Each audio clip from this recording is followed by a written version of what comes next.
ಕೋಲ್ಕತ್ತಾದ ವೈದ್ಯ ವಿದ್ಯಾರ್ಥಿನಿಯ ಅತ್ಯಾಚಾರ ಮತ್ತು ಕೊಲೆ ಪ್ರಕರಣಕ್ಕೆ ಸಂಬಂಧಪಟ್ಟಂತೆ ಆರೋಪಿ ಸಂಜಯ್ ರಾಯ್ಗೆ ಜೀವಾವಧಿ ಶಿಕ್ಷೆಯನ್ನ ಕೋರ್ಟ್ ವಿಧಿಸಿದೆ.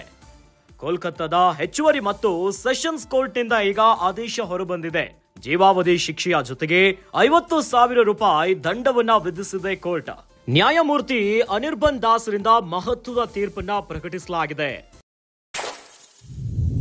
ಸಂತ್ರಸ್ತ ಕುಟುಂಬಸ್ಥರಿಗೆ 17 ಲಕ್ಷ ಪರಿಹಾರವನ್ನ ನೀಡುವಂತೆ ಆದೇಶವನ್ನ ನೀಡಲಾಗಿದೆ. ಕೋಲ್ಕತ್ತಾದ ಆರ್ಜಿಕಾರ್ ಕಾಲೇಜ್ನಲ್ಲಿ ವೈದ್ಯ ವಿದ್ಯಾರ್ಥಿನಿಯ ಅತ್ಯಾಚಾರ ಪ್ರಕರಣ ಇದು. ಕೋಲ್ಕತ್ತಾ ಘಟನೆಯನ್ನ ವಿರೋಧಿಸಿ ದೇಶದಾದ್ಯಂತ ಆಕ್ರೋಶವನ್ನ ಹೊರಗಾಕಿದ್ರು. ಕೋಲ್ಕತ್ತಾದ ಆರ್ಜಿಕಾರ್ ಕಾಲೇಜ್ನಲ್ಲಿ ಆದಂತಹ ಅತ್ಯಾಚಾರ ಪ್ರಕರಣದಲ್ಲಿ ಅಪರಾಧಿ ಸಂಜಯ್ ರಾಯ್ಗೆ ಪಶ್ಚಿಮ ಬಂಗಾಳದ ಸೀಲ್ದಾ ನ್ಯಾಯಾಲಯ ಜೀವಾವಧಿ ಶಿಕ್ಷೆಯನ್ನ ವಿಧಿಸಿದೆ. ಇದರೊಂದಿಗೆ ನ್ಯಾಯಾಲಯ 50,000 ದಂಡವನ್ನ ವಿಧಿಸಿದೆ. ಕೋಲ್ಕತ್ತಾದ ಈ ಘಟನೆಯ ವಿರುದ್ಧ ದೇಶದಾದ್ಯಂತ ಪ್ರತಿಭಟನೆಗಳು ನಡೆದಿತ್ತು. ಸದ್ಯ ಈ ಪ್ರಕರಣಕ್ಕೆ ಸಂಬಂಧಪಟ್ಟಂತೆ ಮಹತ್ವದ ತೀರ್ಪು ಕೋರ್ಟ್ನಿಂದ ಪ್ರಕಟ ಆಗಿದೆ. ಕೋಲ್ಕತ್ತಾದ ಹೆಚ್ಚುವರಿ ಮತ್ತು ಸೆಷನ್ಸ್ ಕೋರ್ಟ್ನಿಂದ ಆದೇಶ ಹೊರಬಂದಿದೆ.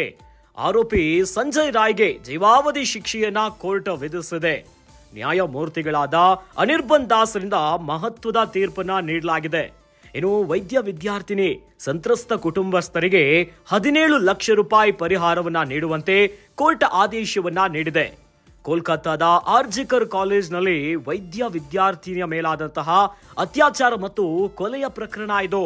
ಈ ಘಟನೆಯನ್ನ ಖಂಡಿಸಿ ಇಡೀ ದೇಶದಾದ್ಯಂತ ಸಾಕಷ್ಟು ಒಂದು ಸಂಚಲನ ಮೂಡಿತ್ತು, ಪ್ರತಿಭಟನೆಗಳನ್ನ ನಡೆಸಲಾಗಿತ್ತು.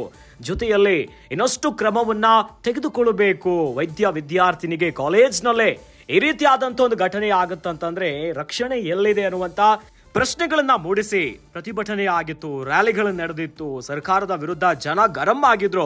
ಈಗ ಕೋರ್ಟಿನಿಂದ ಮಹತ್ವದ ತೀರ್ಪು ಹೊರಬಂದಿದೆ. ಪ್ರಕರಣದ ಅಪರಾಧಿ ಸಂಜಯ್ ರಾಯ್ಗೆ ಜೀವಾವಧಿ ಶಿಕ್ಷೆಯನ್ನ ವಿಧಿಸಿದೆ ಕೋರ್ಟ್. ಕೋಲ್ಕತ್ತಾದ ಹೆಚ್ಚುವರಿ ಸೆಷನ್ಸ್ ಕೋರ್ಟ್ನಿಂದ ಮಹತ್ವದ ಆದೇಶ ಈಗ ಹೊರಬಂದಿದೆ. ಜೀವಾವಧಿ ಶಿಕ್ಷೆಯ ಜೊತೆಗೆ 50,000 ದಂಡವನ್ನ ಕೂಡ ಕೋರ್ಟ್ ವಿಧಿಸಿದೆ. ಸಂತ್ರಸ್ತ ಕುಟುಂಬಸ್ಥರಿಗೆ 17 ಲಕ್ಷ ರೂಪಾಯಿ ಪರಿಹಾರವನ್ನ ನೀಡುವಂತೆ ಕೋರ್ಟ್ ಆದೇಶವನ್ನ ನೀಡಿದೆ.